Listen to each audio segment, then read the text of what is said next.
So, thank you, Lord.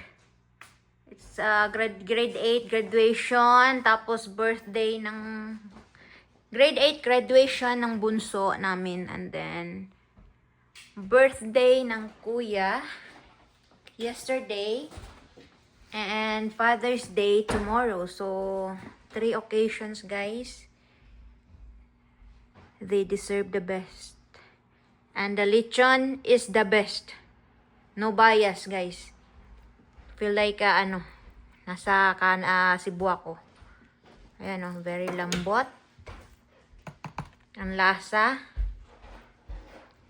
Basta worth it siya sa pag-order. No regrets. Hindi to sponsored, Good job. Highly recommend. Yan. Ito lang ang namin. Ang soft drinks nasa labas. So, may mga darating kaming konting bisita. Mga old friends namin. Yeah.